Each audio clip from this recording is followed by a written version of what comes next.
She was celebrating her birthday alone until the Millionaire CEO ate half of her cake. Before we begin the story, leave a comment telling us from which city you are watching. And at the end, don't forget to rate this story from 0 to 10. Enjoy the story. There comes a moment in life when loneliness knocks at the door and walks in without asking permission. For Emma Sullivan, that moment happened on the 45th floor of West Corp at 11:47 p.m. On a cold Tuesday night in Boise, Idaho, holding a supermarket cake that cost $7.99. $7.99. Not even the full $8. That's how little it was worth. But it was her birthday. 25 years old. A quarter of a century on this planet, and the only thing Emma had to celebrate with was a cheap chocolate cake with plastic frosting and a crooked candle she had stolen from the supply closet on the second floor. The corporate party had ended an hour earlier. The kind of party where everyone pretends to like each other while drinking bad wine and laughing at jokes that aren't funny. Emma had spent the whole night collecting half-empty champagne glasses, cleaning up crumbs from appetizers nobody touched, and being absolutely, completely, painfully invisible. As always, she placed the cake on the stainless steel counter in the staff kitchen, right in the center, as if it were some kind of sacred ritual, because it was. This was her moment, the only moment of the day. There were 13 minutes left before midnight, and she was going to light that ridiculous candle, make a silly wish, and pretend someone cared. Just you and me, little cake. Emma whispered, stroking the cardboard box. Against the world. She ran down the hall to the supply closet because, of course, she had forgotten the candle. Typical Emma, always forgetting something. Her whole life was one long sequence of, oh no, I forgot that. When she came back, 30 seconds later at most, the sight nearly made her faint. The cake was still there, but half of it had simply disappeared. And sitting on the stainless steel counter, legs swinging casually as if he were at home, was him. Lucas West. The Lucas West, CEO of West Corp, billionaire, 32 years old, perfectly combed black hair, wearing a suit that probably cost more than her non-existent car, with a spoon in his right hand. He was eating her cake. Not nibbling, not tasting, devouring, as if it were the last meal of his life. Emma froze in the doorway, clutching the crooked candle as if it were a weapon. Her brain short-circuited. Every word she had ever known vanished. She stood there, mouth open, eyes wide, watching the richest man in Idaho eat the cheapest cake in Idaho. He didn't even look at her. He just kept eating. "Excuse me," Emma managed to whisper, though her voice came out so soft she could barely hear it herself. Nothing. He shoved another huge spoonful into his mouth. "Excuse me," she repeated, this time louder. Lucas finally looked up. His gaze moved slowly over her, without hurry, without guilt, with that bored expression of someone who sees people all the time and remembers none of them. "What do you want?" he asked, chewing. "Are you here to clean the kitchen?" Silence. Emma blinked. Once, twice. Clean the kitchen? Did he really just ask that? She looked down at her own uniform, black pants, white blouse, ID badge hanging from her neck with the words staff in bold letters. Of course, to him, she was just another employee, another invisible cog in the corporate machine. But that cake, that ridiculous cake. "This cake," Emma began, trying to keep her voice steady, "is mine." He stopped chewing, looked at the cake, looked at her, looked back at the cake. "Yours?" he repeated, as if the word were foreign. "Yes, mine, M-I-N-E, bought with my own money, at Walmart bakery section, $7.99. Lucas West blinked slowly, processing. Then he shrugged. "Want some?" Emma laughed. It wasn't a sweet feminine laugh, it was a hysterical burst, the kind of laugh that happens right before a breakdown. "Do I want some?" she repeated, incredulous. "Of my cake?" he frowned. "Are you all right? You ate half of my birthday cake." Silence. Total. Absolute. Lucas West lowered the spoon slowly, as if she had just announced there was a bomb in the room. "Birthday?" he murmured. "Yes. Birthday. That thing that happens once a year when you're supposed to be happy, but instead you end up alone in a corporate kitchen at 11:50 p.m. with a cake that cost less than $8 that was stolen by the CEO of the company." He placed the spoon on the counter, got down from the counter, and for the first time since Emma had entered the room, he actually looked at her. I didn't know," he said, and for the first time in his life, something close to embarrassment slipped into Lucas West's voice. "Of course you didn't know," Emma replied, wiping away a ridiculous tear that had escaped without permission. "Nobody knows. Nobody ever knows." He stood there, hands in his pockets, looking genuinely lost, as if he had just run over a dog and didn't know what to do next. "I was hungry," he tried to justify. "I spent 4 hours at that party, listening to people talk about stocks and mergers and—" He ran a hand through his hair, ruining the perfection. "I just wanted to eat something real. And you chose my cake. I didn't know it was yours. It was in the kitchen. I thought it was leftovers from the party or something." "Leftovers," Emma shouted, pointing at the destroyed remains. "Does this look like leftovers from a fancy party?" Lucas looked at the cake, at the crumpled cardboard box, at the cheap frosting stuck to the sides. And then he laughed. A low, short, almost unbelievable laugh. Lucas West, the man who never smiled, who signed termination papers without blinking, who made rival CEOs tremble, was laughing. "You're right," he admitted, shaking his head. "This definitely doesn't look like fancy party leftovers." Emma crossed her arms, still furious, but then something strange happened. She started laughing too. She didn't want to, but it was impossible not to see the absurdity. There they were, her and the most powerful man in Idaho, on the 45th floor, arguing over a supermarket cake. "Look," he sighed, picking up the little box with what was left. "I'm sorry. Really, let me fix this." "Fix it? What are you going to do, spit the cake back out?" He laughed again. "Not exactly." Lucas grabbed 2 clean spoons from the drawer, handed one to Emma, and sat down on the kitchen floor. That's right, on the floor in his $3,000 suit. "Let's share what's left," he said, patting the floor beside him. "Happy birthday. Sorry for stealing your cake." And there, sitting on the cold floor of an empty corporate kitchen with the most unreachable man in the world, Emma ate the rest of her birthday cake. And for the first time in a long while, she didn't feel completely alone. The silence that followed was the strange kind. Not uncomfortable, but not exactly comfortable either. It was like being stuck in an elevator with someone famous. You know you should say something, but every sentence that comes to mind sounds ridiculous.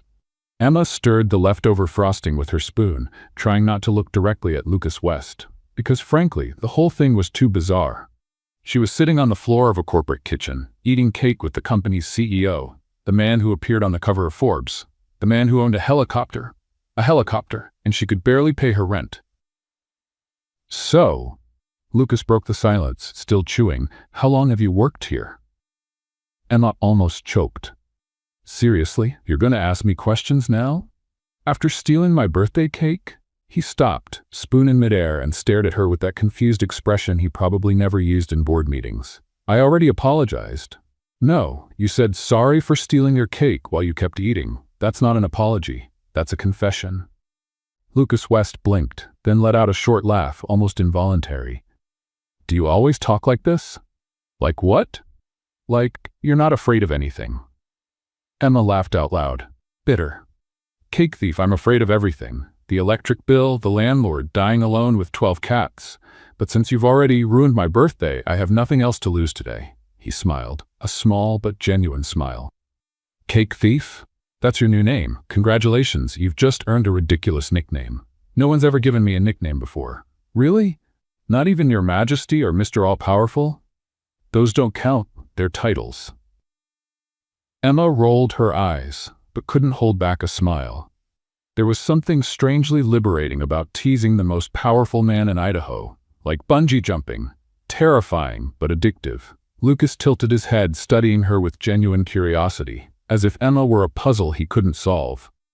"You're different," he said slowly. "Different from what?" "From the people who work here, from the people who talk to me." "That's because I'm invisible," Emma answered, pushing her spoon back into the little box. "No one notices me, so I never learned to filter myself." "Invisible?" "You know when you pass someone in the hallway and don't even register that the person exists? That's me.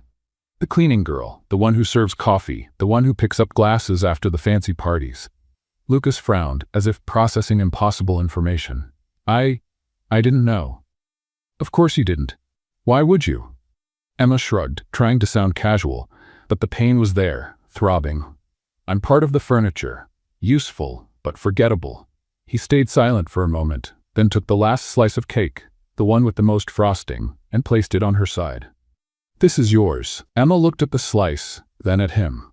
"Why?" "Because it's your birthday, and because—" He hesitated, running his hand through his hair again, that gesture that ruined the perfection, because no one should feel invisible, especially today. Something tightened in Emma's chest. It wasn't passion, it wasn't romance, it was something simpler and more complicated at the same time. It was being seen. She grabbed the slice and took a huge bite, just so she didn't have to say anything. "You're strange," Lucas said, but he was smiling. "Thank you?" It was a compliment. "You're terrible at compliments." "I know." They sat there on the floor, finishing the cake in silence.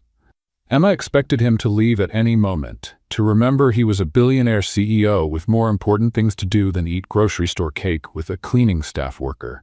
But he didn't leave. He stayed. And Emma didn't know what to do with that. "Can I ask you something?" Lucas said, breaking the silence again. "If it's about suing you for stealing cake, I'm already considering it." He laughed.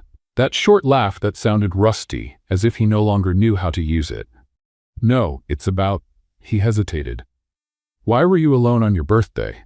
Emma felt her chest tighten again, but this time it wasn't a good feeling. "Because I don't have anyone," she answered, too simple and too honest. "My parents died when I was 19. I don't have siblings, friends. Well, it's hard to make friends when you work 3 shifts and can barely pay the bills." Lucas didn't say anything. He just looked at her with an expression Emma couldn't decipher. "Sorry," she murmured. "That was too heavy." "No," he answered quickly. "It wasn't. I understand." "You understand?" Emma raised an eyebrow. "The billionaire CEO understands loneliness?" "You'd be surprised," he said quietly, almost to himself. Emma was about to ask what he meant, but before she could, Lucas stood up, brushing off his suit pants as if he could erase the fact that he had spent the last 20 minutes sitting on the floor. "I should go," he said, but he didn't move. "Yeah, me too," Emma replied, but she didn't move either. They stayed there, frozen, looking at each other, and then Lucas asked the question. "What's your name?" "Your real name?" Emma froze. This was the moment to say it, to be honest, to exist, even if just for a second, in his world. But fear was stronger. The fear of being forgotten again. The fear of becoming just another name on a list of employees he would never look at twice. "No one important," Emma answered, forcing a smile. Lucas frowned. "That's not a name. For you, it's enough." She grabbed the empty cake box, tossed it in the trash, and walked out of the kitchen before he could say anything. Before she could change her mind. Before she could admit that, for the first time in years, she had wished to be someone. Someone who mattered. The next day, Emma woke up with the feeling she had dreamed it all. The cake, the CEO sitting on the floor, the strange and unexpectedly honest conversation. It had to be a dream, because things like that didn't happen to her. Emma Sullivan didn't have movie-like encounters with billionaires. Emma Sullivan cleaned up the crumbs from other people's movie-like encounters. But when she arrived at work the next morning, at 6:30 sharp as always, the empty cake box was still in the trash in the 45th floor kitchen. Physical proof. It had really happened. Great, Emma muttered to herself, tying her apron. Now I just have to avoid the most powerful man in the building for the rest of my life. Easy. The plan was simple. Head down, mouth shut, invisibility reactivated. Go back to being the usual Emma, the one no one noticed, the one who walked through the halls like a well-intentioned ghost with a cleaning cart. It worked for exactly 3 hours and 42 minutes. Until someone buzzed the intercom on the 2nd floor asking for coffee in the executive mezzanine. Emma sighed. Of course, because the universe had a cruel sense of humor. She prepared the tray with 6 cups of espresso, 2 bottles of sparkling water, and those fancy cookies that cost more than her lunch. She balanced everything with the skill of someone who had done it for years and took the elevator up, praying not to run into anyone important. The doors opened on the mezzanine, and there he was, Lucas West, standing right in front of the elevator as if he'd been waiting, wearing another impeccable suit, this one probably worth $4,000, with that air of someone who ran the world before breakfast. His eyes met hers, and he smiled. It wasn't a corporate smile. It was that small, almost secret smile that said, I remember you. Emma's mind went into panic. Her hands started to shake. The tray tilted, and then, like in slow motion, everything collapsed. Literally. 6 cups of hot espresso flew in perfect sync, drawing artistic arcs before crashing straight onto Lucas West's $4,000 suit. The silence that followed was deafening. The entire mezzanine, at least 20 people, froze. Secretaries stopped typing, executives stopped mid-sentence. Even the air conditioner seemed to stop working. Emma looked at the disaster, at the coffee dripping down his jacket, at the brown stains spreading across his spotless white shirt, at the fancy cookies shattered on the marble floor. She began, but no sound came out. Lucas looked down at the coffee soaking his clothes, then lifted his eyes to her. And Emma braced herself for the worst. The yelling, the instant firing, being escorted out of the building by security while everyone watched. But what came was completely unexpected. Lucas West started laughing. Not a polite chuckle, a loud, genuine laugh, the kind that shakes the whole body. You? He tried to say through the laughter. You just threw 6 coffees on me. I know, Emma almost shouted, panicked. I know, I'm sorry, I'm so sorry. I'll pay for the dry cleaning, or buy a new suit, or sell a kidney, whatever you want. He laughed even harder. A kidney? I have 2, it's kind of redundant anyway. People around them began whispering. Some pulled out their phones. Emma heard the unmistakable sound of someone recording video. Great, perfect. Her most humiliating moment, immortalized for posterity. Lucas took off the soaked jacket and handed it to the nearest secretary, who accepted it as if receiving a sacred relic. Relax, he said, still smiling. It's just coffee. Just coffee? Emma repeated, hysterical. That suit probably costs more than my car. You have a car? No, exactly. I don't even have a car to compare it to. He laughed again, shaking his head, and walked off toward his office, leaving a trail of coffee across the marble floor. Emma stood there, holding the empty tray, surrounded by 20 pairs of judging eyes. What are you all looking at? She muttered, more to herself than to anyone else. But no one answered. They just kept staring and recording. 3 hours later, the video had already circulated on West Corp's internal network. Employee throws coffee on CEO and he laughs. Emma saw it on a coworker's phone while cleaning the 3rd-floor bathroom. The video had been edited with dramatic music and slow-motion replays. It even had captions. 347 views. 108 comments.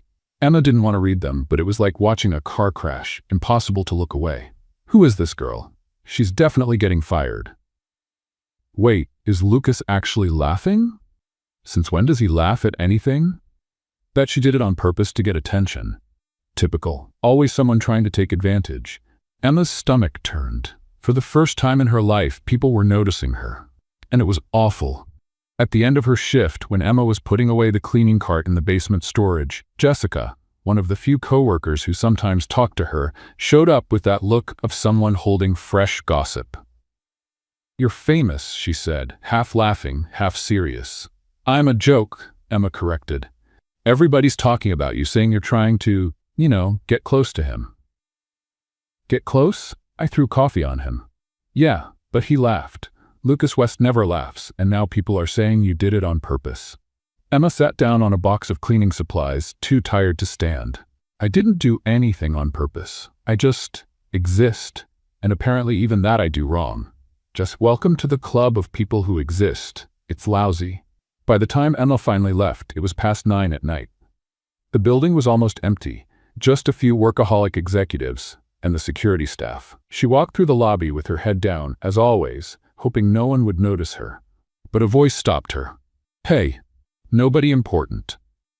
Emma turned. Lucas West was leaning against the wall near the elevators, wearing a clean suit, probably the 3rd one of the day. Are you following me now? Emma asked, too tired to filter her words. Just wanted to make sure you're okay. I heard the comments. Oh, so you saw the video. Everybody saw the video. Emma gave a bitter smile. Great, now instead of invisible, I'm pathetic. Lucas stepped forward. You're not pathetic, you're… What? Funny? A walking joke? Real, he finished simply. Emma blinked. Real? Everyone here wears a mask, you don't, and that scares people. She didn't know what to say, so she said nothing. Lucas smiled again, that small smile that was becoming dangerously familiar. Good night, nobody important, and he walked away.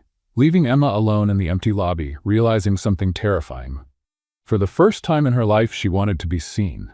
But now that she was being noticed, she wasn't sure she could survive it. Emma had a very simple plan for Thursday. Survive. No coffee, no trays, nothing that could be spilled, dropped, or turned into a viral video. She would clean bathrooms, empty trash cans, and be so incredibly boring that people would forget she even existed. It lasted until 10:15 a.m. That's when the secretary from the 45th floor showed up in the supply closet with the look of someone delivering a death sentence. Emma Sullivan? Emma dropped the mop.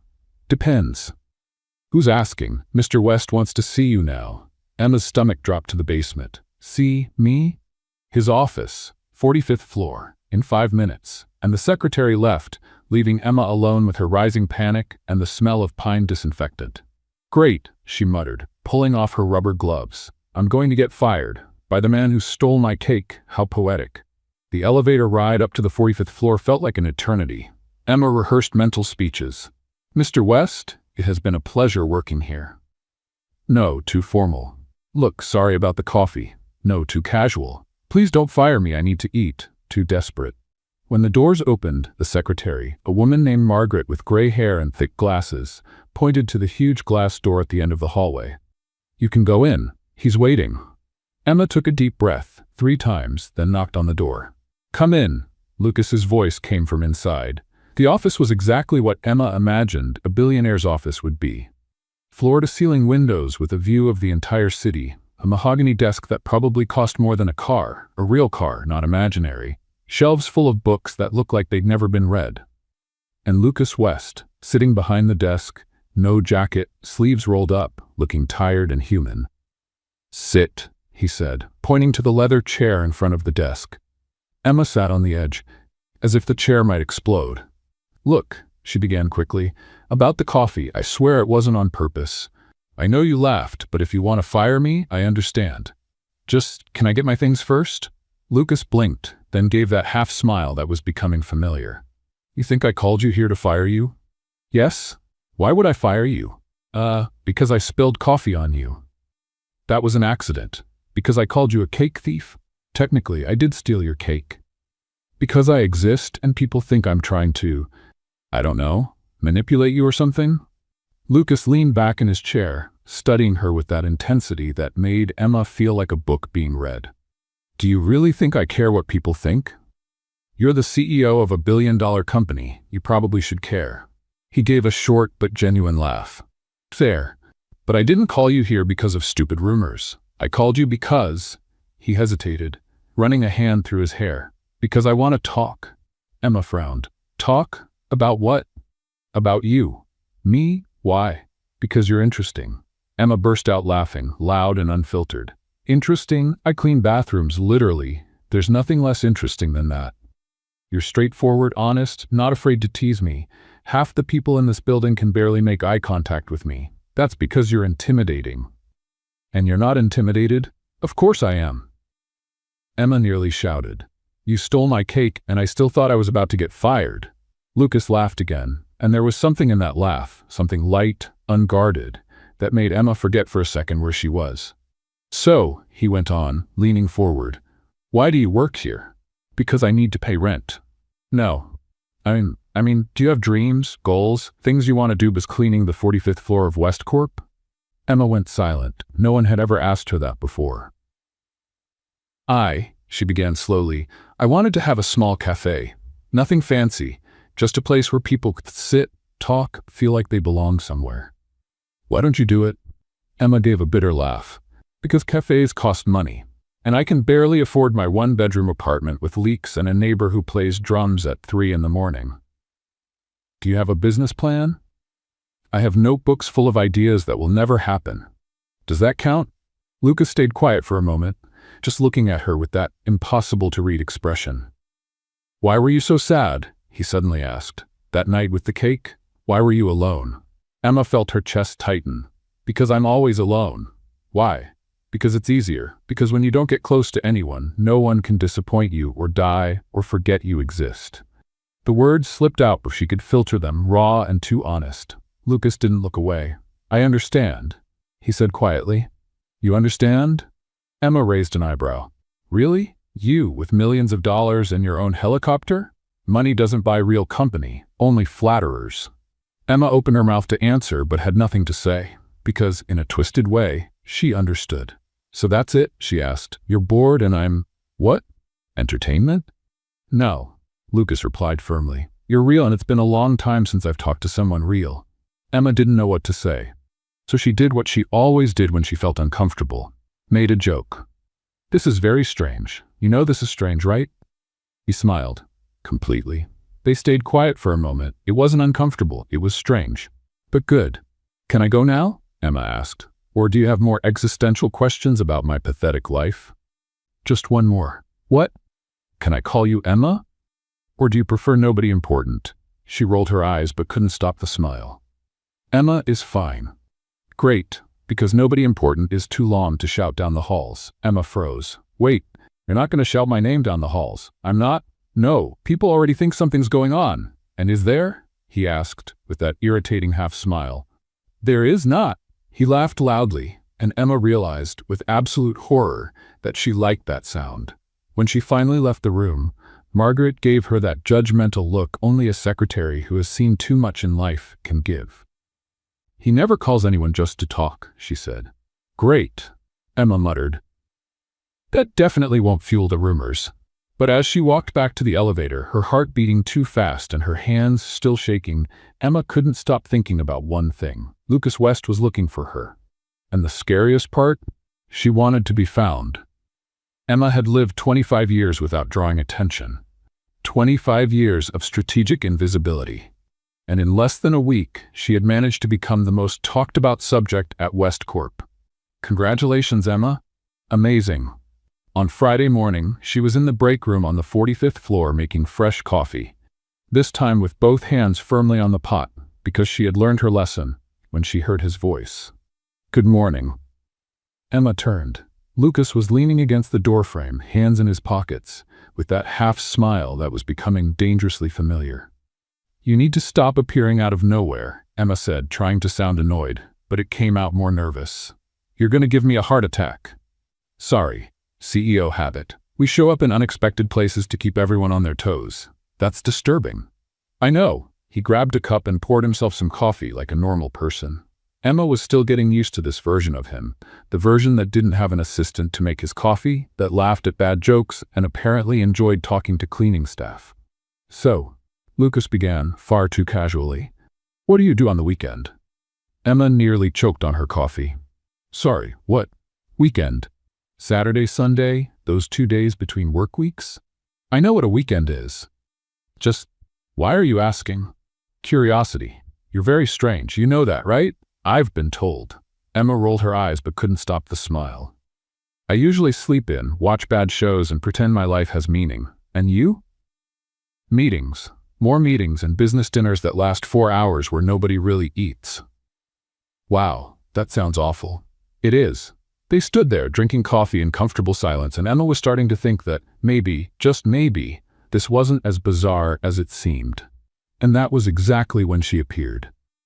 The break room door flew open with dramatic force, the kind of entrance only people used to being the center of attention could pull off.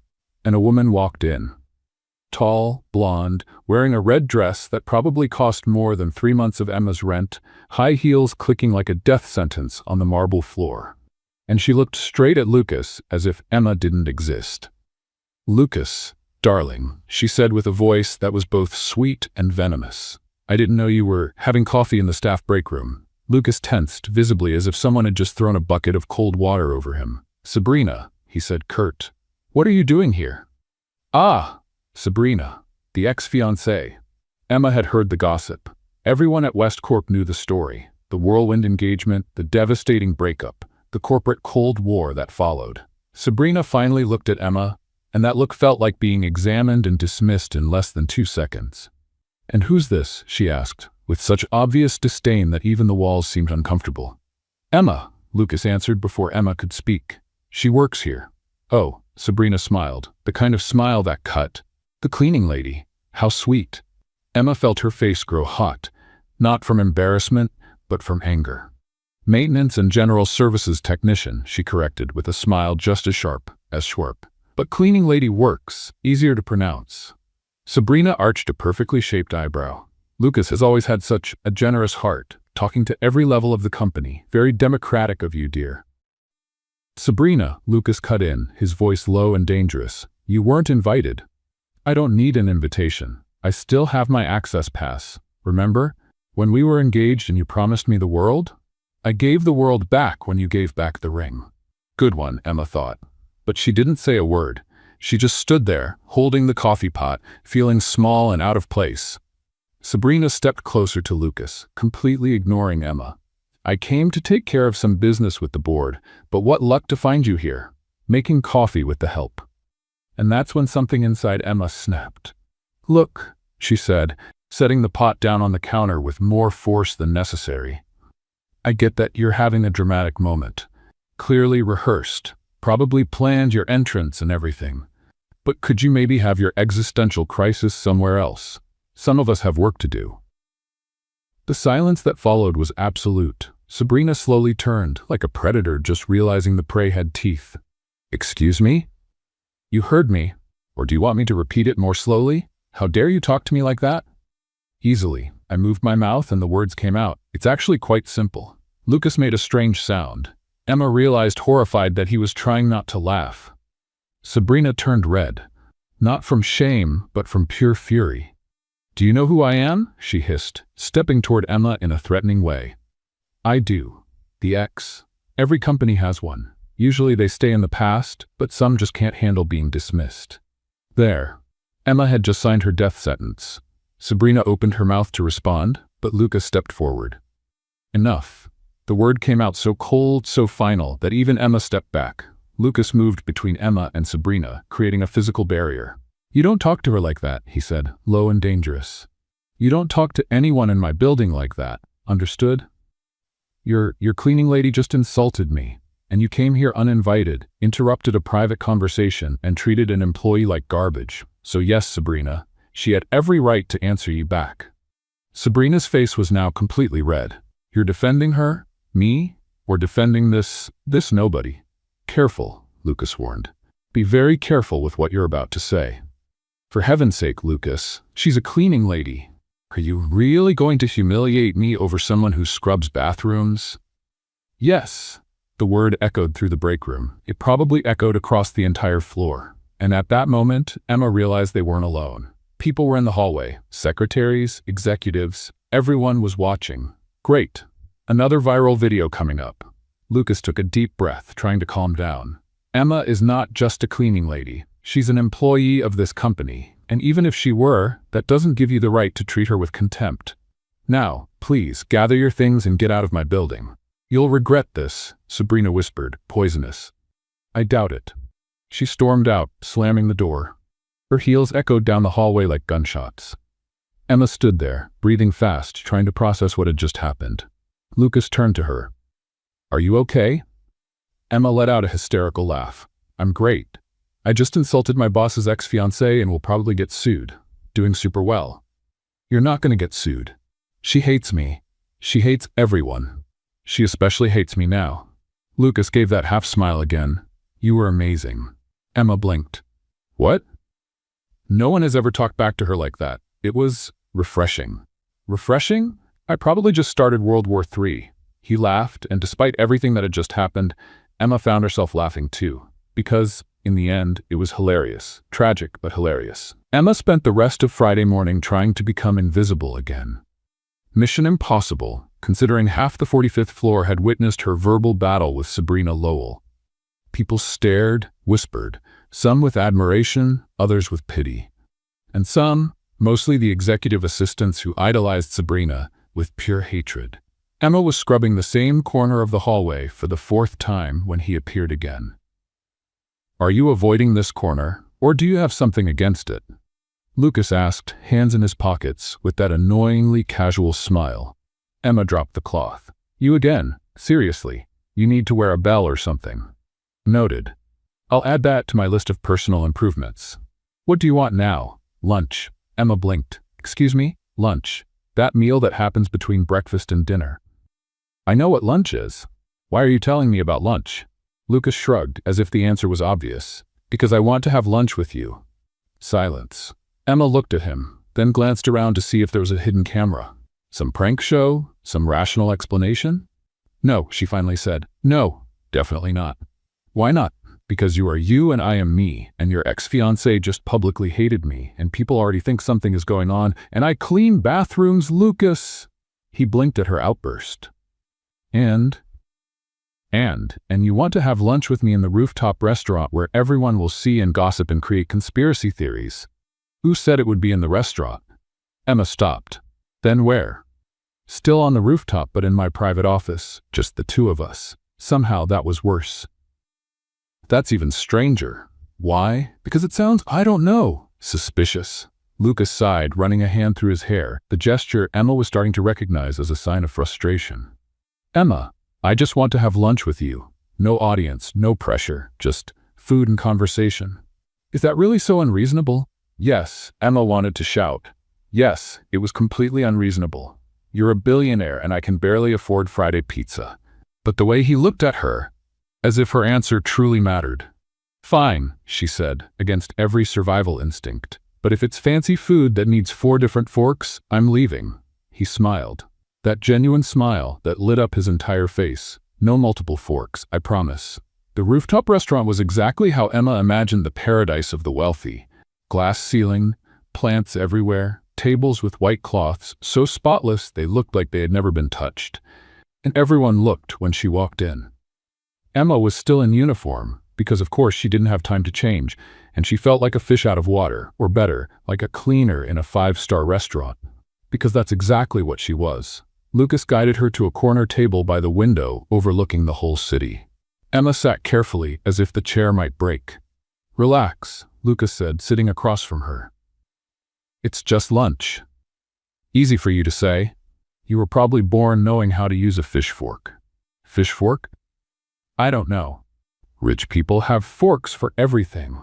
He laughed, loud and genuine, and people looked even more. A waiter appeared, wearing a vest and tie, of course, and handed them menus that looked more like leather-bound books. Emma opened hers and almost fainted. Everything was in French. She started, looking desperately at Lucas. What do you recommend? The salmon is good, or the risotto. Great, I'll have the... She looked at the menu again, trying to pronounce it. Risotto. Truffles. Perfect. The waiter wrote it down and left. Emma felt as if she had passed a test she didn't know she was taking. This is so strange, she murmured. What is? This. Us here. None of this makes sense. Lucas leaned forward, resting his elbows on the table in a way that probably broke every etiquette rule. Who said it has to make sense? Society? Logic? The entire universe? Since when do you care about those things? Emma opened her mouth to respond, but realized he had a point. She never cared. She always did what she had to do, without worrying too much about social rules. Tche, she admitted. The food arrived, and Emma immediately panicked at the number of utensils. Small fork, large fork, serrated knife, smooth knife, and a spoon that looked decorative. Why do you need 5 utensils to eat one dish? She whispered, horrified. Lucas was clearly trying not to laugh. Start from the outside and work your way in. That doesn't help me at all. Or, he pushed the extra utensils aside. Do what I do, ignore them and use only what you need. Emma looked at him, shocked. You can do that? I can do whatever I want. I'm the CEO. That's abuse of power. It's efficiency. Emma laughed, grabbed the middle fork, and started eating. The risotto was incredible, probably the best she had ever tasted. Good? Lucas asked. If I say yes, will you become unbearable? Probably. So it's awful, the worst food of my life. He smiled, and then Emma realized something. She was having fun. For real. She wasn't thinking about bills, rent, or the fact that her life was a mess. She was just there. In the moment. Laughing at silly jokes with a man who in theory should be light years away from her. Can I ask you something? Lucas said after a moment. As long as it's not about my plans for the future, because I don't have any. No, it's about Sabrina. Were you scared when she showed up? Emma thought for a moment, chewing slowly. Not really. I mean, she's intimidating. But I don't know. I've been humiliated by worse people. At least she wore expensive heels to do it. Lucas laughed, but there was something sad in the sound. I'm sorry about that, about the way she treated you. You don't have to apologize for your crazy ex-fiancé. Crazy ex-fiancé. Even worse. They ate in silence for a moment. You know what's funny? Emma said suddenly. A week ago, I didn't even know you existed. I mean, I knew the CEO existed, but you were like an urban legend. And now I'm here eating French food I can't pronounce. And it's surreal, like really surreal. Lucas looked at her with that intensity again. Do you regret it? Regret what? Sharing the cake with me, standing up to Sabrina, being here now? Emma thought, really thought. No, she admitted quietly. Not yet. Not yet? Ask me again when I get fired. He laughed, and Emma realized with a mix of terror and excitement that she liked that sound. Maybe too much. When they finished, having eaten only half the food because they spent more time laughing than chewing, Lucas walked her to the elevator. Thanks for lunch, Emma said, even if it was extremely weird. You're welcome. Can we do it again? You really don't give up, do you?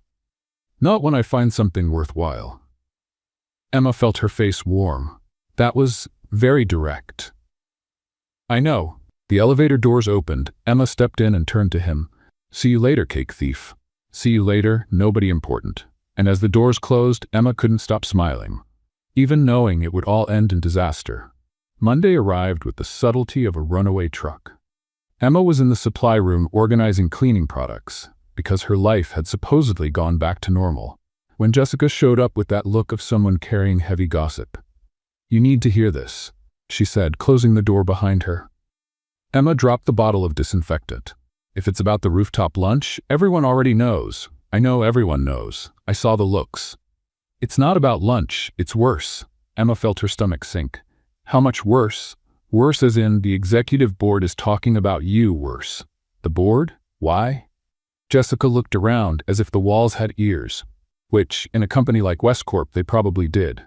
Andrew Luther is saying that you, she hesitated, that you're manipulating Lucas. Emma blinked once, twice, then laughed, loud. Manipulating? Me? The man with an MBA from Harvard who runs a billion-dollar company? I know, it's ridiculous. But Andrew is convincing the board that you're a, I don't know, gold digger, social climber. He's using every term possible. Emma stopped laughing.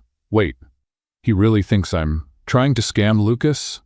He doesn't think it. He's using it as an excuse.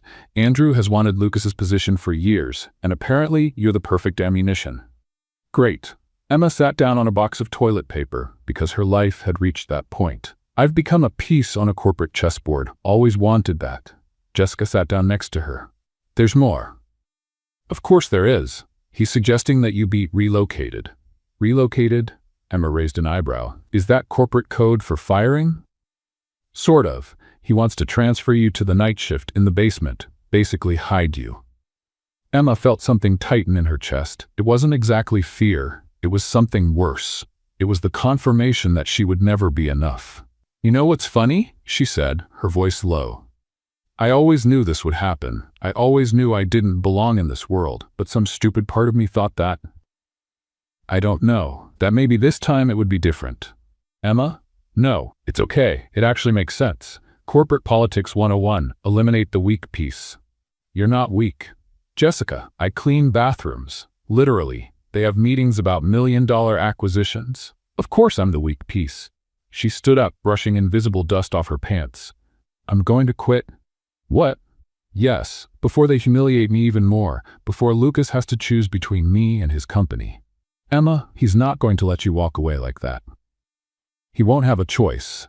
Emma spent the rest of the day avoiding Lucas. It wasn't hard. He had meetings all day. Meetings that, she later found out, were exactly about her.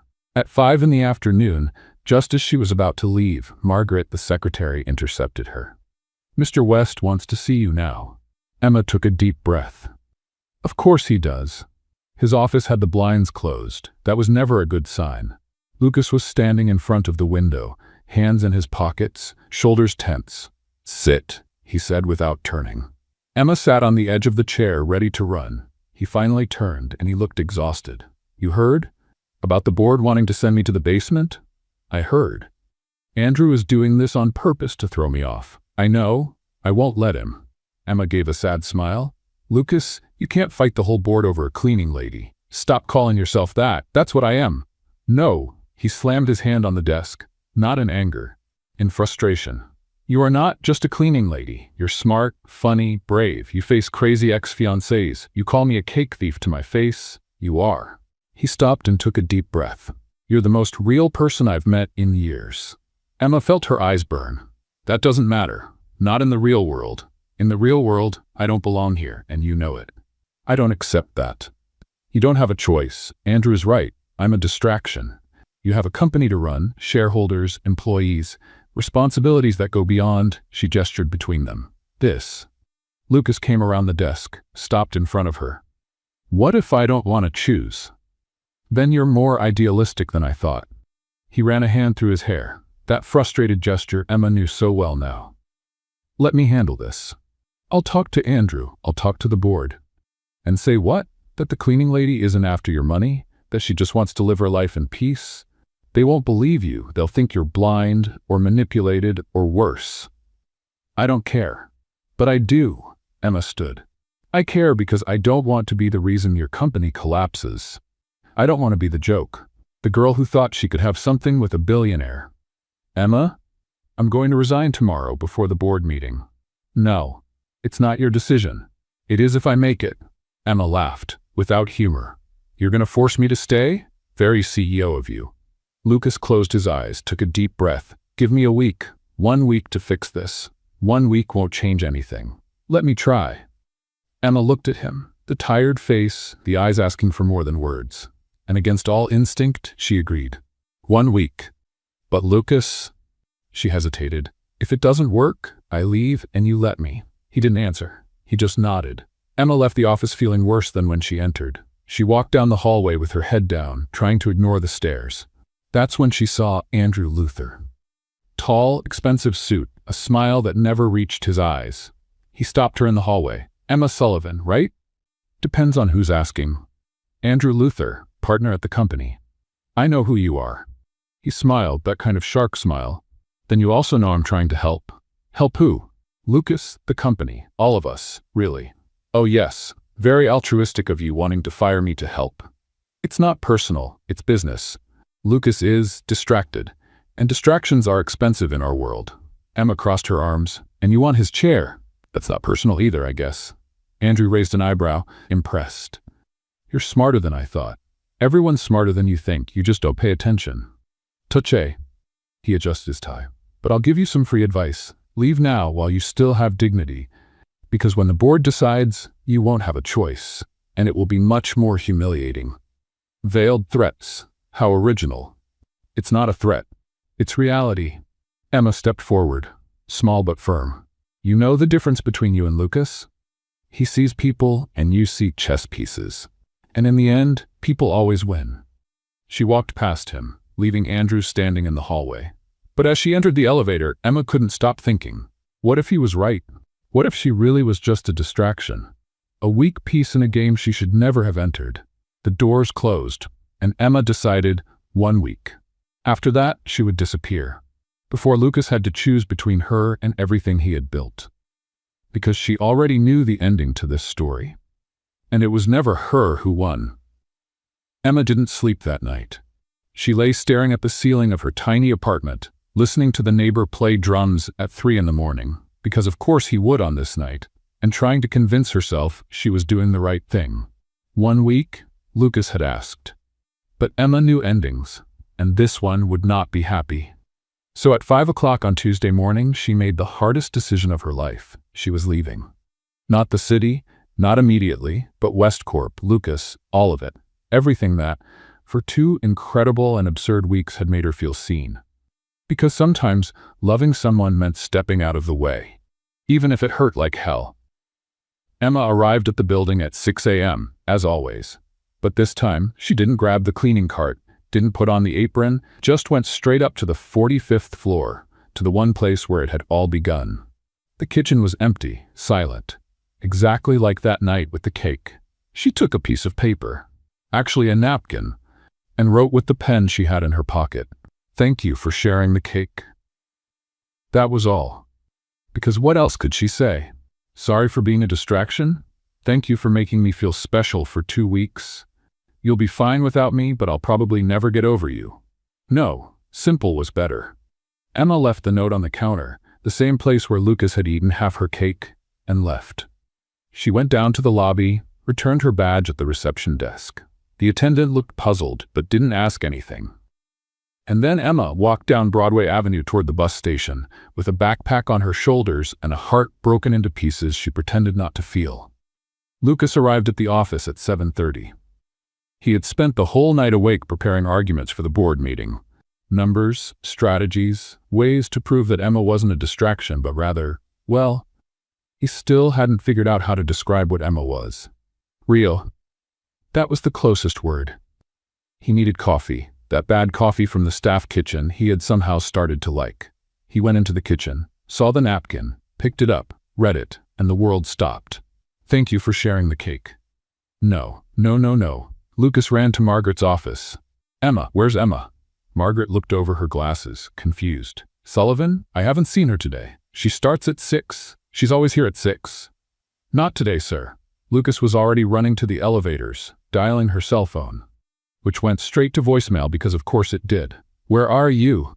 He muttered, going down to the lobby. Where did you go? The receptionist raised her hand timidly. Mr. West? Miss Sullivan returned her badge 20 minutes ago. Lucas's heart sank. Did she say where she was going? No, sir. She just returned it and left. Lucas ran out, literally ran. Through the lobby, through the revolving door, down the sidewalk, in cold October Boise, still in his suit, without a jacket, looking completely crazy. People stopped to stare. Is that Lucas West? Someone murmured. Why is he running? Another asked. Lucas didn't care. He just kept running. She didn't have a car, so either she was on foot or taking the bus. And knowing Emma, stubborn, practical, always thinking about money, probably the bus. The bus station was 4 blocks away. Lucas ran all 4 like he was either running from something or toward something. He arrived out of breath, sweating, with his heart pounding so hard he thought it might explode. And he saw her. On the other side of the platform, backpack on her shoulders, looking at the bus schedules as if deciding where to go. Emma, she turned, her eyes widened. Lucas, what are you? How did you? He crossed the platform in 3 long strides, stopping in front of her, still trying to catch his breath. You, he panted, were leaving? Without telling me. I left a note. A napkin. You left a napkin. It was poetic. It was cowardly. Emma stepped back as if she had been slapped. Cowardly? Me? I'm doing this for you. Running away? That's for me? Yes, because you have a company to run, shareholders, a board that hates you because of me. I'm not going to be the reason your life falls apart. My life was already falling apart, Lucas shouted, and several people in the station turned to look. Before you, before the cake, I was empty, doing meaningless meetings, dinners that lasted hours, living on autopilot. Emma blinked, eyes starting to fill. Lucas, you showed up with your $7.99 cake and called me a thief. You spilled coffee on me. You stood up to my ex-fiancé. You made me laugh, Emma, really laugh, for the first time in years. That doesn't change the fact that I don't belong in your world. Then I'll leave my world. Silence. Total. Absolute. Even the pigeons stopped making noise. Emma looked at him as if he had gone insane. You? What? You heard me. If the problem is the world, I'll change worlds. You can't just leave your company. I can fire Andrew, restructure the board, hand the CEO job to someone else. Whatever it takes. You're crazy. Probably. You've lost your mind, definitely. Lucas, you can't throw everything away for a girl you've known for 2 weeks. He took a step forward, then another, until he was so close Emma could see the traces of sleeplessness in his eyes. It's not because of, it's in spite of, he said quietly. In spite of meeting you 2 weeks ago, in spite of you cleaning bathrooms and me signing million-dollar contracts, in spite of everyone saying it doesn't make sense, I don't care, because for the first time in my life, something actually makes sense, and it's you. A tear slid down Emma's cheek. This is madness. I know. You're gonna regret it. Impossible. How can you be so sure? Lucas smiled, that small smile Emma knew so well. Because you stole my heart before I could steal another cake from you. Emma let out a tearful laugh. That was the worst line you've ever said. I know, it was terrible. Awful. Horrendous. You need romance lessons. Can you teach me? Emma looked at him, at that sincere face, at the eyes asking for more than words. And she made the bravest decision of her life. All right, she whispered, but if you regret it, I won't. If the board hates you, let them. If I mess everything up, impossible. Lucas took her hand, interlaced their fingers. Stay, please. Just stay. Emma looked at her backpack, at the bus that was arriving, at the ticket in her pocket. Then she looked at Lucas and dropped the backpack. You're insane, she said. Completely, he agreed. This is going to be a disaster. Probably. Everyone will talk. Let them. Emma shook her head, laughing and crying at the same time. All right, I'll stay, but only because you ran like a maniac for 4 blocks, and that was kind of adorable. Lucas pulled her into a hug, right there in the middle of the bus station, with dozens of people watching and taking photos. And Emma, for the first time in years, felt at home. They didn't go straight back to Westcorp. Instead, Lucas did something completely out of character. He called Margaret, canceled all his meetings for the day, and took Emma to a small, forgotten cafe in downtown Boise. It wasn't fancy. The chairs didn't match, indie music played softly, and the coffee was served in chipped mugs. It was perfect. This is so different from the rooftop restaurant, Emma said, her eyes still red from crying. Better? Lucas asked. Much better. Here I can use just 1 fork without being judged. He laughed, and Emma realized she was starting to get addicted to that sound. They ordered coffee, black for him with milk and 3 sugar packets for her, and sat in a quiet corner by the window. For a moment, they just stayed there, in silence, comfortable, until Lucas broke it with the most unexpected question. Have you ever felt lonely even when you're surrounded by people? Emma looked at him, surprised. Every day of my life? Why? He stirred his coffee, avoiding eye contact. Because, me too, and I always thought it was just me. Emma felt something tighten in her chest, not from pain, from recognition. Lucas, you literally have thousands of people around you all the time. Flatterers, he corrected, bitter. People who want something, my money, my influence, my approval. No one wants me. I do, Emma said, simple and honest. Lucas looked up, and there was something vulnerable in his eyes, something broken. Why? He asked softly. Why don't you want something from me? Emma shrugged. Because I don't need anything you have. Your money doesn't pay my rent. Your influence doesn't fix my leaky apartment. Your approval doesn't bring my parents back. She hesitated, stirring her own coffee. I just like you. The man who steals cake, who laughs when coffee gets spilled on him, who runs like crazy for 4 blocks looking insane. That man. I like him a lot. Lucas stayed quiet for a moment, then let out a low, almost disbelieving laugh. No one has ever said that to me before. Really? No one? Not like that. Not for real. Emma leaned forward. Then let me tell you a secret. You're much more interesting without the $4,000 suit. $3,000, he corrected, smiling. Doesn't matter. Still way too expensive. They laughed, but the laughter faded slowly, and the silence returned, heavier this time. Lucas took a deep breath. I grew up poor, he said suddenly. Really poor. My mom worked 3 jobs. My dad, well, he didn't stick around long enough to matter. Emma didn't say anything. She just listened. I promised myself I'd never live like that again, that I'd never depend on anyone, that I'd have so much money no one could ever hurt me. And I did it. I built all of this on my own. But in the process, he hesitated, I forgot how to let someone in. Until the cake, Emma finished softly. Even the cake, he agreed with a half smile.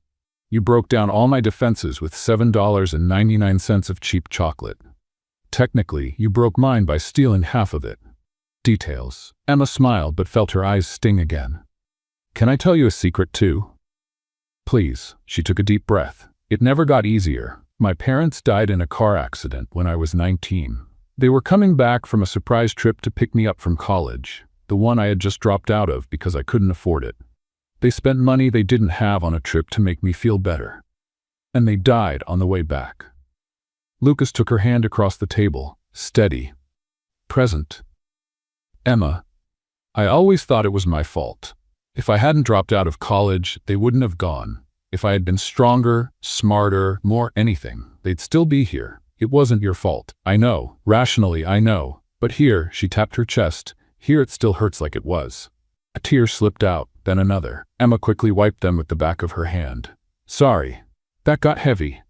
Don't be sorry. Never apologize for feeling. Emma let out a damp laugh. Look at us. 2 completely broken people drinking coffee and sharing traumas. We're a walking cliché. The best cliché I've ever seen. They were quiet again, but it was different now. Lighter, as if sharing their wounds had made both of them less heavy. You know what's funny? Emma said, wiping her face. Before that night, I had given up on dreaming, on wanting anything more than just surviving, and then you showed up and ate half my cake and… I don't know. Something woke up. What? The idea that maybe I deserve something good, something of my own. Like that cafe I always wanted. Lucas smiled. Tell me more. There's not much to tell, just a small cozy cafe where people can go when they feel lonely, where every customer has a name and isn't just another number, where the cake is cheap but made with love. Why don't you do it? Emma laughed. With what money? I barely pay rent. I could. No, she cut him off firmly. I won't let you pay. That will be mine. When it happens, it will be because I earned it. Lucas stayed quiet, then he nodded. I respect that. Thank you. But can I invest? Like officially? As an angel investor? You just agreed not to pay. Investing is different. It's business. It's the same thing. It's not. They argued for 5 minutes about the difference between a donation and an investment, laughing so much that the barista glanced at them as if they were crazy. When they finally calmed down, Emma wiped her tears, this time from laughing, and looked at Lucas with that intensity that always left him defenseless. Thank you, she said softly. For what? For making me feel like I matter, like I'm not just invisible. Lucas held her face with both hands, gentle, steady. You were never invisible, I was just blind. But now, he smiled, now I see you, completely. Emma felt her heart beat so hard she was sure he could hear it. That was very embarrassing. It was awful. Too cheesy. I agree completely, but I liked it. Me too. They stayed there, noses almost touching, smiling like fools. Can we go back to work now? Emma asked. Or did you cancel the whole day so we could sit in a cafe being sentimental? Option 2. Great, because I don't think I can handle going back today. Andrew has probably already prepared my public execution. Lucas grew serious. Leave Andrew to me. Lucas? No, really. You trusted me today. You let me find you. You let me in. Now let me protect you. Emma bit her lip. Fine. But only because you asked nicely. And because you like me. That too. Lucas kissed her forehead. Gentle. A silent promise. And there in that small, forgotten cafe, 2 broken people started to heal. Together. Emma woke up on Wednesday feeling strangely optimistic, which was dangerous. Because every time she felt optimistic, the universe reminded her it had a cruel sense of humor. She was making coffee in her tiny apartment kitchen when her phone rang. Jessica. Did you see? Her voice was tense, worried. See what? It's 7 in the morning. I barely saw my own face in the mirror. Emma, you need to see. See what, Jessica? You're scaring me. Open any social media now. Emma felt her stomach turn. Nothing good ever started with open social media now. She grabbed her phone, opened it, and saw. It was everywhere. Gold Digger Gate, West Corp scandal, Dirty Cinderella. There were photos, dozens of them, Emma and Lucas, but they weren't just normal photos. They were manipulated. Emma accepting an envelope full of money. Emma entering a luxury hotel with Lucas. Emma wearing expensive clothes she had never seen in her life. And the headlines, Cleaner seduces billionaire CEO, the scam of the century. Emma Sullivan from cleaning to social climber. Inside sources, she planned it all from the start. Emma felt her legs go weak. She sat on the kitchen floor, still holding her phone. Emma? Jessica called from the other side. Are you there? Her voice came out faint. These photos, Jessica, it's all lies, every bit of it. I know. Everyone who knows you knows. But no one knows me, Emma finished, bitter. Except you. And now the whole world thinks I'm a con artist. Westcorp has already released a statement. Lucas is furious. He's going to sue everyone. It won't matter. The damage is done. Emma hung up, tossed the phone onto the couch, and let out a hysterical laugh. Because of course this would happen. She had 24 hours of happiness, and the universe said, no, not even that. At Westcorp's office, Lucas was having the worst day of his life. The 45th floor conference room was packed. Executive board, lawyers, PR team, everyone talking at once. We need to release a statement denying everything. We already did, and no one believes it. Shares have dropped 3 points. Shareholders are furious. You need to distance yourself from her publicly. Lucas slammed his hand on the table. The sound echoed like a gunshot. No. Silence. Andrew, Luther. sitting at the far end of the table with that satisfied smile, leaned forward. Lucas, be rational. This girl is destroying your reputation. The girl has a name and you're destroying hers. We? Andrew pretended to be surprised. We're not the ones who leaked those photos. Of course you were, Lucas hissed. You and Sabrina. I know it was you. Prove it. Lucas clenched his fists, because he couldn't prove it. Not yet. The company's legal director, a man named Richard with gray hair and glasses, cleared his throat. Mr. West, with all due respect, from a legal standpoint, the best option is to distance yourself publicly from Miss Sullivan until this is resolved. And leave her to be torn apart alone? Never. So you're choosing her over the company? Andrew asked, his voice dangerous. I'm choosing to do what's right. What's right will bankrupt your company. Andrew stood up. The board will vote to remove you. You know that. Let them vote. The room exploded in shocked whispers. Lucas stood up too, looking straight at Andrew. You can have the chair, the title, everything, but you won't get what you really want from her. And what would that be? To see me broken. Andrew smiled, that shark smile. Already did. Emma spent the day locked in her apartment, not because she was afraid, because she was tired. Tired of fighting, of explaining, of trying to prove she wasn't the monster they painted. The phone wouldn't stop ringing. Unknown numbers. Reporters wanting interviews, strangers wanting to insult her. A man offering money for her side of the story. She turned the phone off. At 2 p.m, someone knocked on the door. Emma looked through the peephole. Lucas, she opened slowly. He looked terrible. Messy hair, dark circles under his eyes, and a wrinkled suit. Hi, he said, his voice hoarse. Hi, Emma answered. They stood there looking at each other. You saw it? Lucas asked. Everyone saw it. Emma, I swear I'm going to fix this. I'll sue. I'll find out who did it. Lucas, she interrupted, tired. Stop. He stopped. You can't fix this? No one can. The story's already been told. And no one will believe the real version when the lie is more interesting. I don't accept that. You need to accept it. Emma leaned on the doorframe, exhausted. Because I have. Accepted what? That I'm never going to win. That people like me don't get happy endings. That the universe really does have something against me. Lucas took a step forward. Emma? You know what's the funny part? She let out a humorless laugh. The headlines, like this one, Dirty Cinderella. Creative, right? Because regular Cinderella wasn't insult enough. They had to add dirty to make it clear. Don't read those things. How can I not? It's everywhere. There are threads about me. People convinced I'm a fraud. Did you know there are bets on how long before I mysteriously disappear? That's ridiculous. It's the internet, Emma shrugged. It's always ridiculous, cruel, and unfair. Lucas stepped into the apartment and closed the door behind him. Look at me, he said. Emma didn't look. Emma, please. She raised her eyes. They were red and tired. They want me to give up on you, Lucas said firmly. The board, Andrew, Sabrina, all of them. They say it's better for the company, for me, for everyone. Emma felt her heart tighten. And will you? Never. Lucas, I don't care if I lose everything, the company, the money, the reputation. None of it matters if I lose you in the process. Emma felt the tears start to come. You can't say things like that.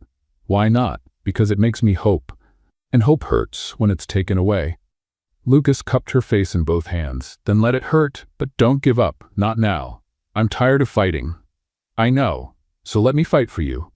Emma closed her eyes, tears slipping down. They're gonna destroy you. Let them try. You'll lose everything. I already lost everything once, rebuilt from scratch, and I can do it again. Emma opened her eyes. Why? Why are you doing this? Lucas smiled. That small, honest smile. Because you stole my heart when I stole your cake, and now we're even. Emma let out a tearful laugh. That was terrible. It was awful. You really need to stop with these lines. Never. She pulled him into a hug, tight and desperate.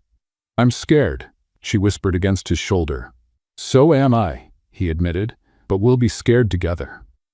And there, in that tiny apartment with leaks and a noisy neighbor, surrounded by lies and the hatred of the whole world, they decided to fight, together, even if the entire world was against them. The press conference was scheduled for Thursday, 10 a.m. Lucas had been pressured by the board, the lawyers, the PR team. You need to make a statement, control the narrative, save the company.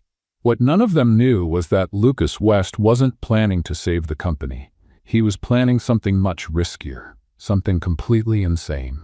Emma was watching from home, not because she wanted to, but because Jessica had called 14 times saying, "You need to see this," until Emma finally gave in and turned on the TV.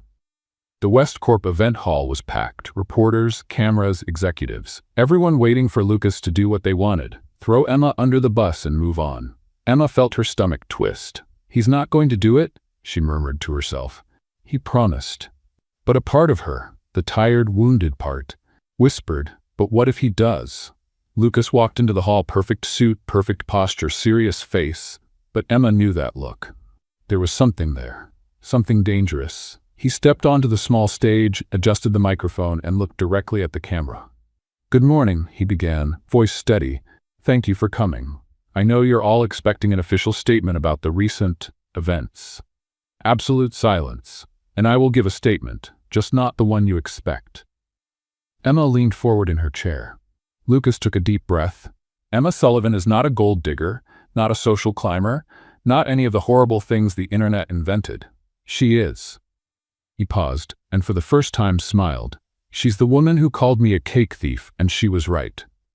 Murmurs exploded in the hall. 3 weeks ago I ate half of her birthday cake, without asking and without knowing it was hers. Because I can be kind of an idiot sometimes.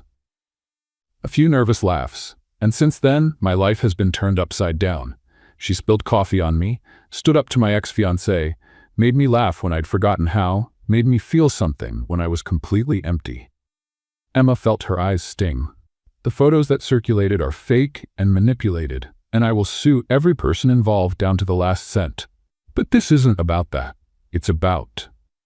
He stopped, looked straight into the camera, as if he were looking right at Emma through the screen. "It's about the fact that I spent 32 years building walls, and a girl with a $7.99 cake knocked them all down." The hall was utterly silent now. Lucas stepped down from the stage. "Mr. West," a reporter called, "where are you going?" "To finish this the right way." And he walked out. Just walked out, in the middle of the press conference, broadcast live, with millions watching. Emma jumped off the couch. "What is he doing?" She shouted at the phone, where Jessica was watching too. "I don't know, but it looks like he's lost his mind." Lucas West doesn't lose his mind. He's rational, controlled. He doesn't walk out in the middle of a press conference. Apparently now he does. Emma started pacing her apartment. "He's going to lose everything. The board will take him down and Andrew will take over. This is corporate suicide. Or the most romantic gesture in history. Jessica, this isn't a movie." "Not yet," she answered, cryptic. 20 minutes later, Emma heard pounding at the door, loud and insistent. She opened it. Lucas West was there, breathless, sweating, holding a small cardboard box from Walmart, bakery section. "You," Emma began, stunned. "You bought cake?" "I did," he confirmed, still trying to catch his breath.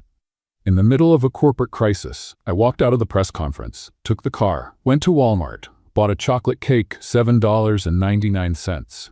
Emma looked at the box, at him, back at the box. "You've lost your mind. Completely. You just blew up your career."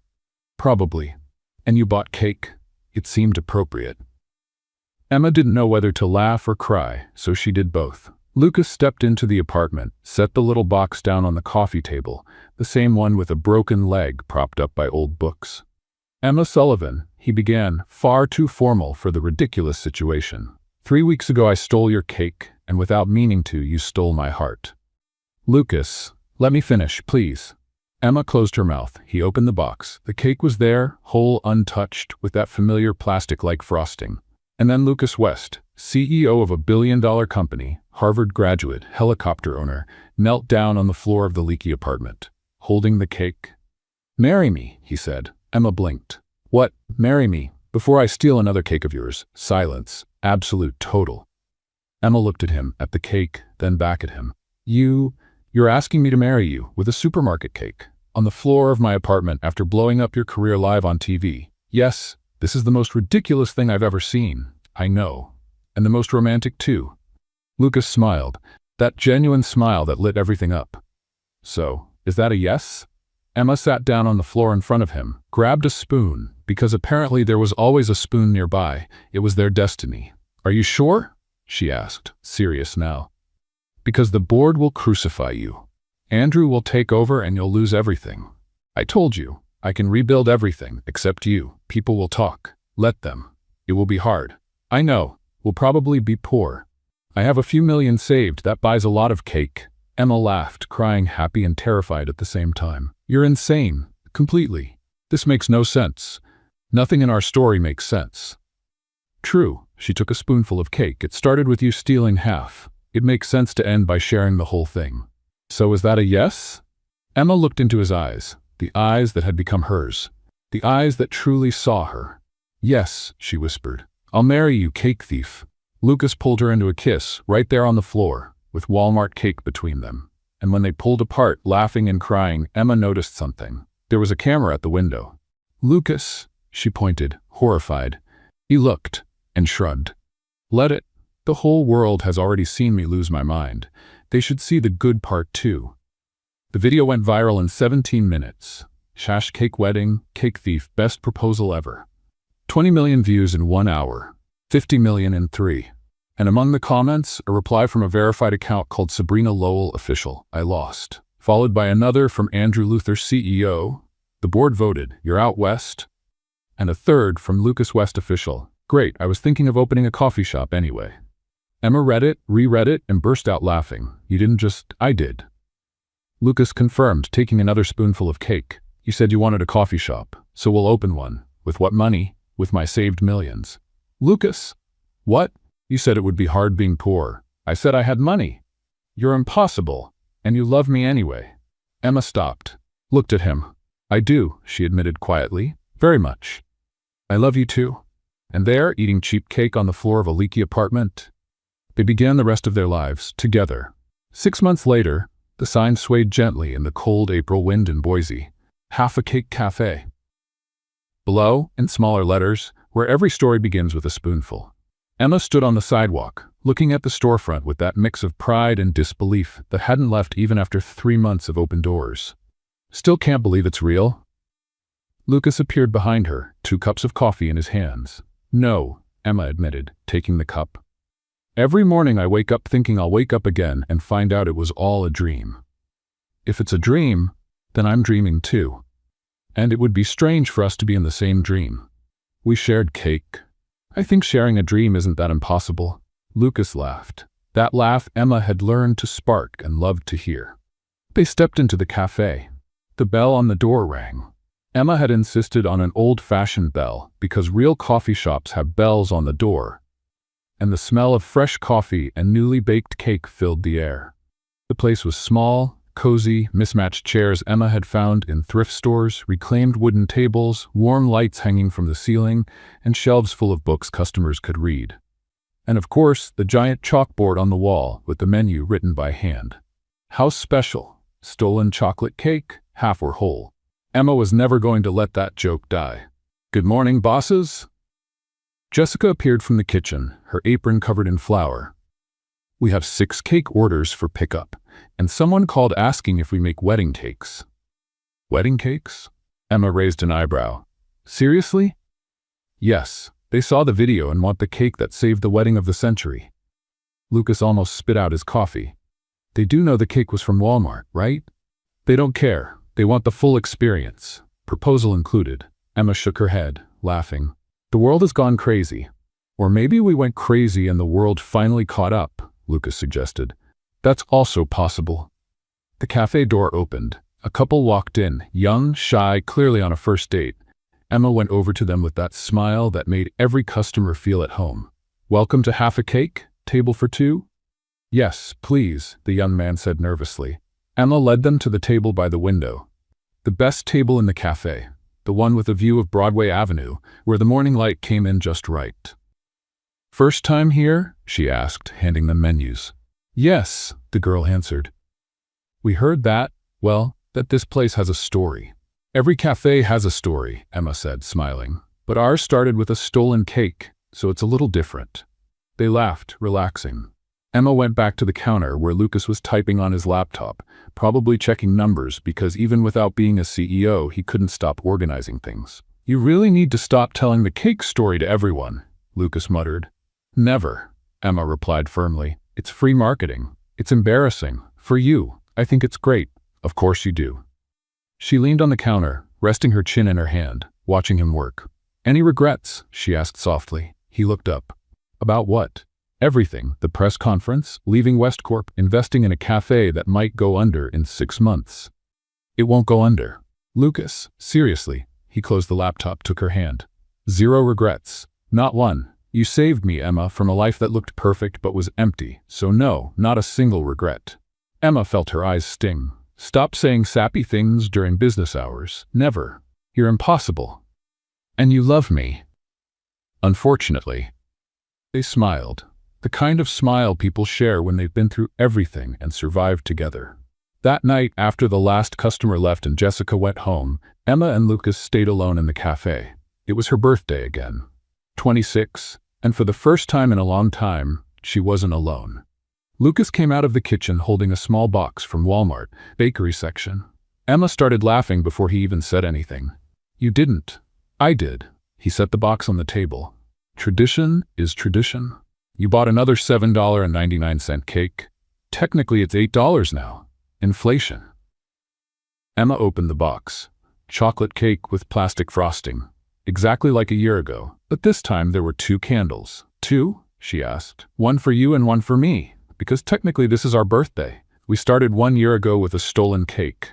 Emma felt the good kind of tears forming. You're ridiculous. Totally. She lit the candles, looked at the faint light dancing in the dark cafe. Make a wish, Lucas said. I already did a year ago. What did you wish for? Emma hesitated. I wished not to feel alone. Lucas held her hand. And did it work? Emma looked around, at the cafe that was hers, at the man who was hers too, at the life she had built from scratch. It worked, she admitted quietly. It took a while, but it worked. Then make another wish, a better one. Emma closed her eyes, thought, and blew out the candles with Lucas. What did you wish for? He asked. That you never stop stealing my cake. Lucas laughed, loud and genuine. That I can promise.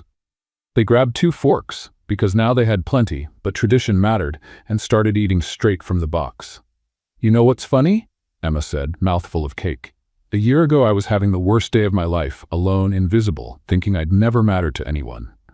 And now I have my own cafe, a former CEO fiancé who became my partner, and more cake than I know what to do with.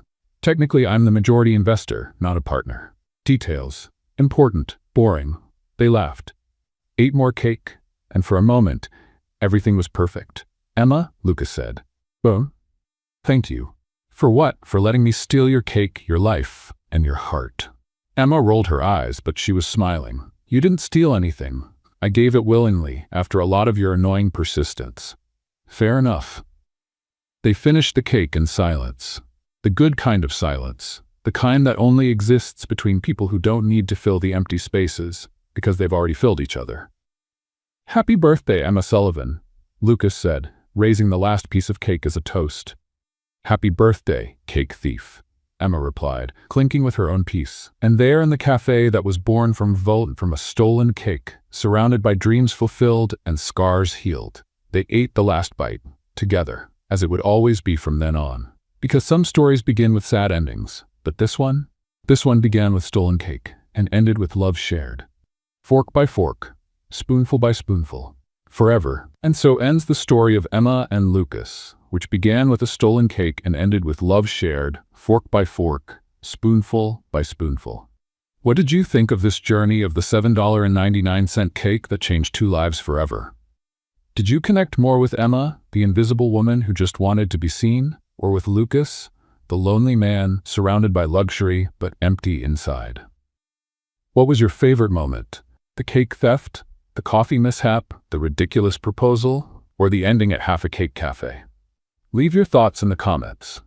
We'd love to know if you laughed, got emotional, or even felt like stealing a cake yourself. We don't recommend it, but we'd understand.